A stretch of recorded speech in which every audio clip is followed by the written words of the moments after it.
Welcome to the 3D Disciples podcast, where we're working together to develop disciples who display God's love as we deploy into God's world. I'm your host, Hannah, and with me today, as always, is the pastor of FBC Clarion, Jason Hunter. Let's hit the trail running. I'm a morning person, but we typically record this podcast in the evenings. But I must say that I really have started to appreciate it because I don't usually exit my home when the sun goes down. But as I'm driving here to start recording this, all the stars are out, and I just appreciate God's nightlife so much more. So thanks for getting me out here at night to record this. So for the listeners who aren't watching the video, on the table is 3 different icons that are also match the images used in the manual. We have a pair of hiking boots that are about 6 inches from my face and are covered in mud. Not sure why that's right here.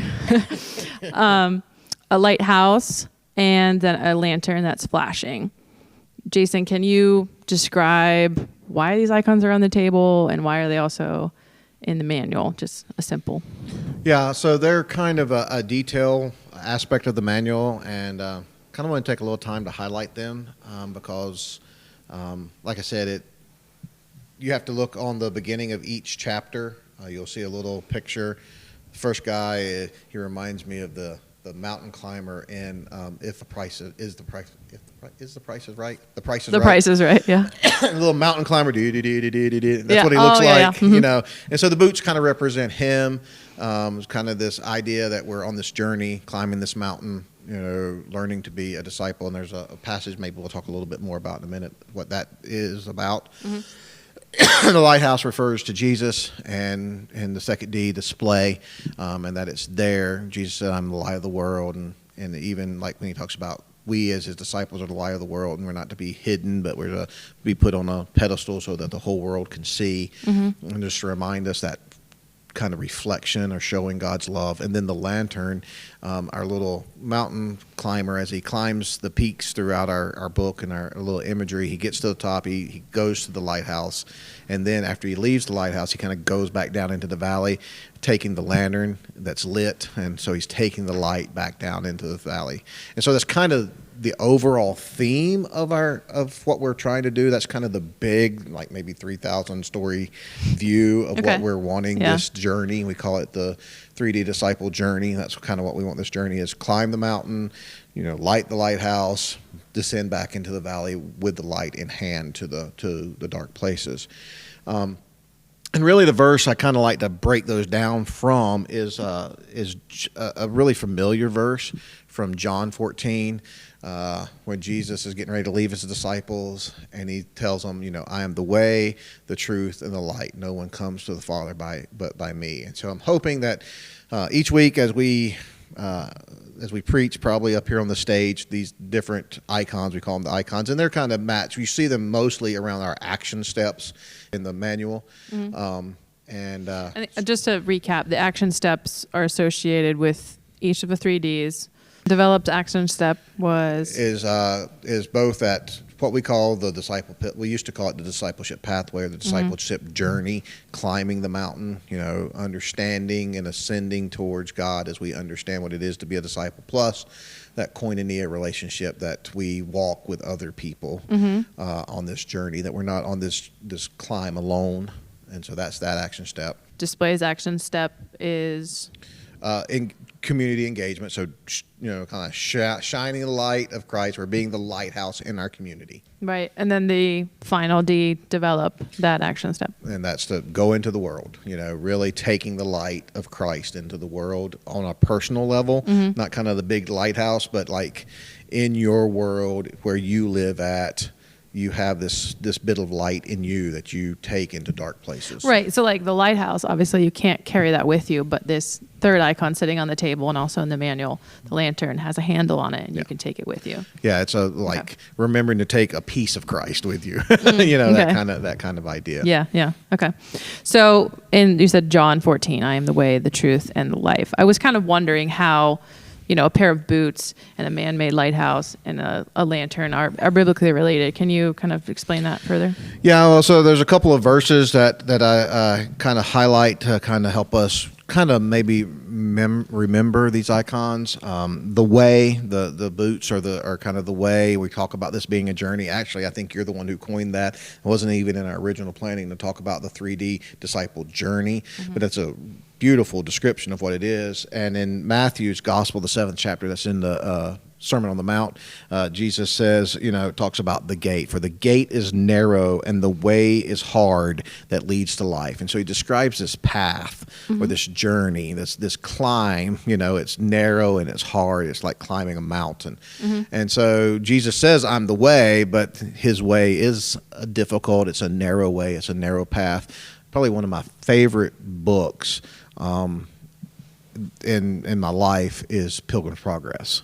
And which is just an allegory of walking this way of Christ. And so that's very much built into that developmental stage of what we're talking about, because the protagonist in that book, he's on this journey and he has all these kind of troubles, and he's developing as he goes, as he moves towards the celestial city, and he enters the gate and starts to climb this mountain up to the celestial city. And so we're kind of capturing that a little bit in this idea, and that we're on this pathway together, kind of on this climb, this journey together. Right. And I've been on like a few hiking trips, and for my job, I was literally hiking mountains today.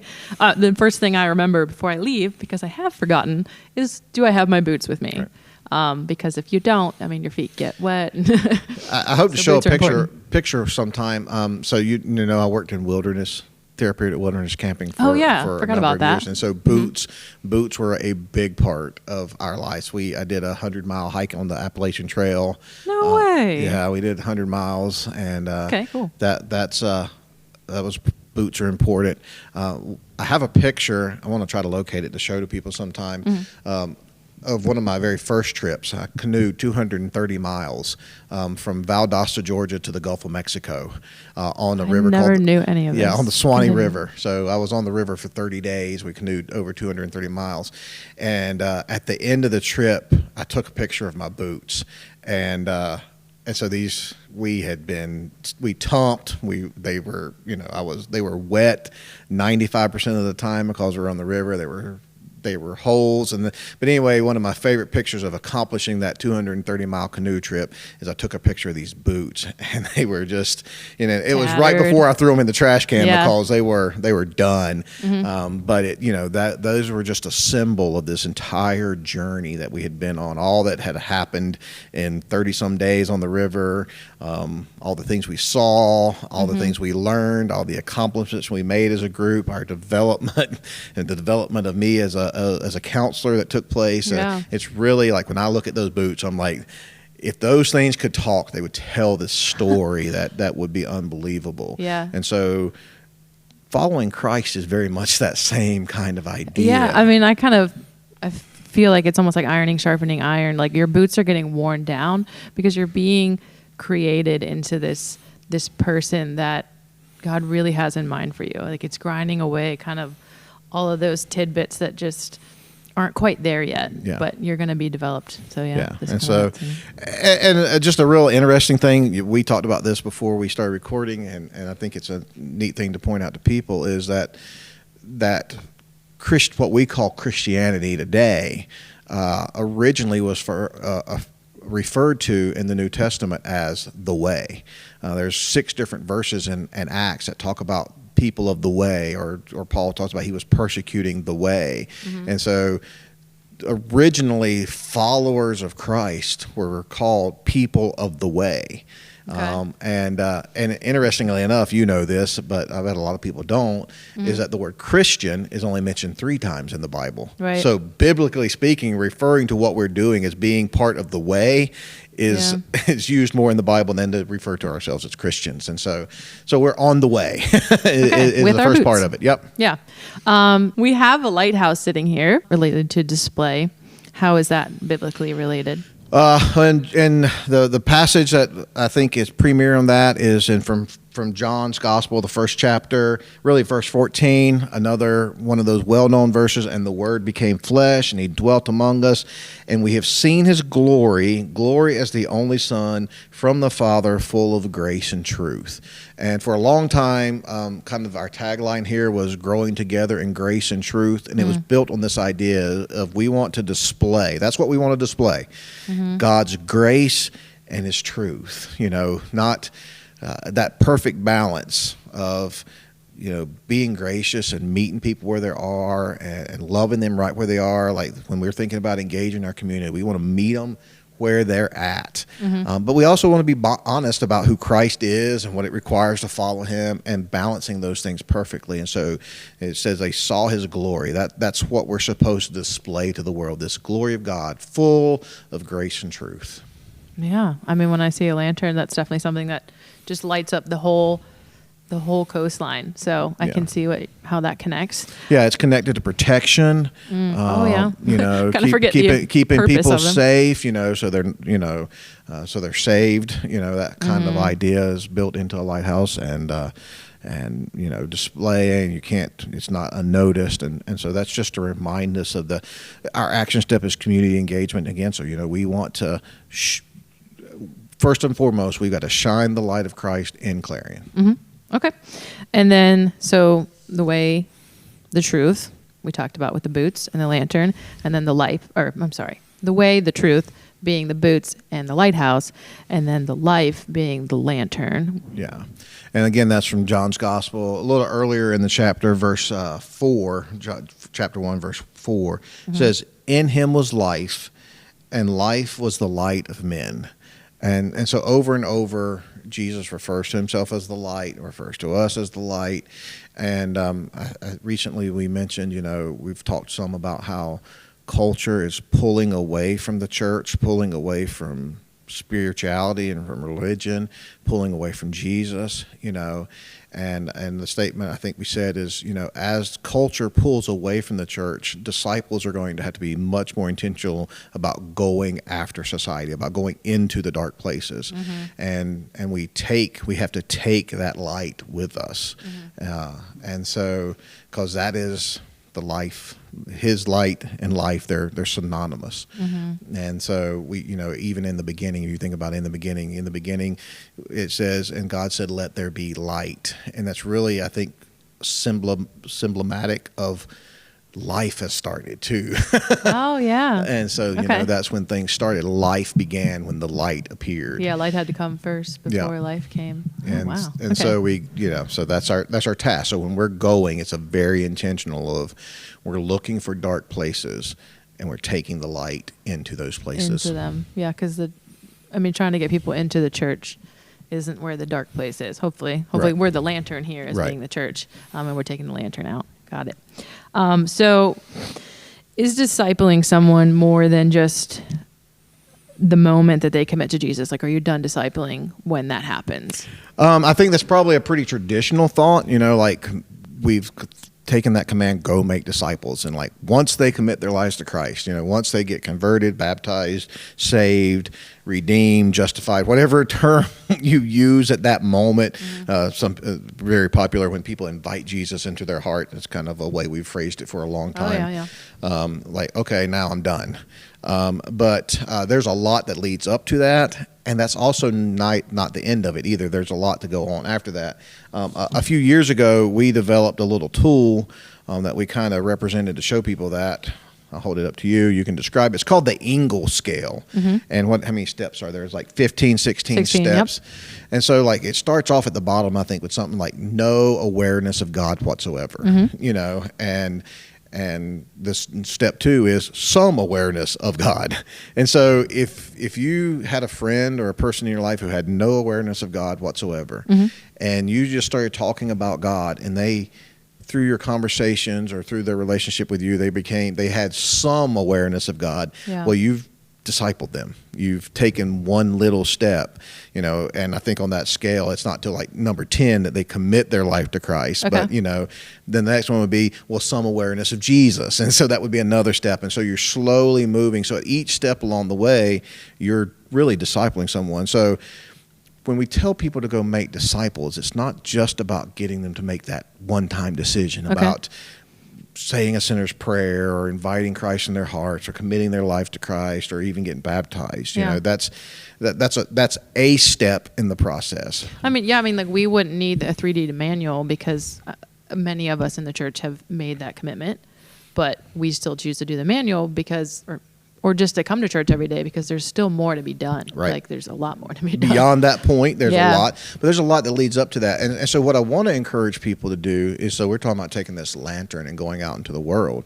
is like meet people where they are and help them take one step. I mean, if you took someone who didn't know the name Jesus whatsoever and you just introduced them into, there's this guy I follow and he's named Jesus, and they learned the name Jesus. Yeah. Well, you've, in a very small way, disciple them. You've helped them take a movement up that scale a little bit. Yeah, and just to describe to our listeners who aren't watching the video, this angle scale is like, it just looks a series of steps. But there's also a couple people like walking up the steps. Either they're reaching up or they're reaching down, which is kind of how you make your way up those steps. Maybe someone's helping you step up them, or you're helping someone pull someone up. So yeah, well, that's a great goal for you to have in your life, is to kind of think about, I always want someone who knows or who experiences God a little less than I have, and so that you're always turning around to help somebody else up. But at the same time, always have somebody in your life who knows or experiences more about God than you do, so that you're kind of reaching up to them and they're helping you up. And so if you have both of those people in your life, one that you're helping up and one that's helping you up, then you're really starting to function as a disciple in the world. You're really doing that, and wherever that's at, it's not, because so many people are intimidated by that. Well, how am I going to get them saved? How am I going to get them to that moment? And I definitely feel that way. Yeah, and so for it might be, you know, like on that scale, it's number 10. Well, you might help somebody take step 1 through 8, or even 1 through 9, and then somebody else comes along and helps them take step 10. But you know, you've really done more discipling than the person who takes that one final step into committing Christ. Just to add a side story, number 5 says investigating Jesus, and I just finished reading a book called Person of Interest, and it talks about Jesus almost from a murder crime scene situation, about like, how do I figure out why this person was murdered? By seeing their impact they had leading up to the murder, and then like the fallout from it. And I thought about giving it to a friend because she's just interested in Jesus, and I kind of want to help her move up to step 5 about investigating who Jesus is. That book just really breaks it down. And the truth is, she'll never make it to step 10, the commitment, if somebody doesn't help her take step 5. Yeah. And so it really helps us see discipling other people in this much larger picture. Even the Bible talks about, you know, Paul at one point says, you know, I water, Apollos sows, I water, but God causes the increase. And just kind of recognizing that we all have a little part to play in people's lives. And in my opinion, that's really discipling. And so I want to encourage people, because we're all called to be disciplers. And it can be a much simpler and less daunting task when you kind of realize, well, if I just get them to just be a little bit more aware of Jesus, you know, get them to step 5 or step 6, and we'll get to step 10 whenever God gets us there. Yeah. So like maybe it's a good idea when you're approaching someone is to view, I mean, depending on where they're at in their journey, but the manual starts with the little guy with his hiking boots on at this end of the mountain range. That's like the lower end of the mountain range. The peak of the mountain range is where the lantern is. And the lighthouse. Yeah, I keep doing that. Sorry. The lighthouse. And then you go down the mountain range, and then you take your lantern. Just trying to be sympathetic of where the person you're discipling is at on that journey too. Yeah. Like where they're at on that mountain range. So. Yeah.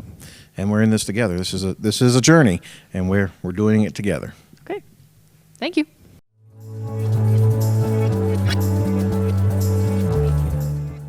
That brings us to the end of another episode of the 3D Disciple Podcast.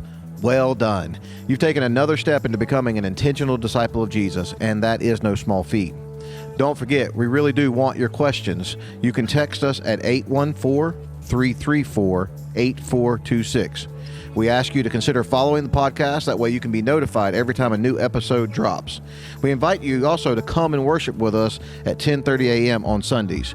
You can join us at our Main Street campus, which is in downtown Clarion, located between the Dunkin Donuts and McDonald's. Or you can find our online campus on all the platforms like YouTube or Facebook by just typing in FBC Clarion. You can find everything else you need at fbcclarion.com. All the links are found in the description below. I want to take just a moment to thank Hannah, our host today, as well as Brianna, our director-producer behind the scenes. We'll see you next time as we take another step into following Jesus.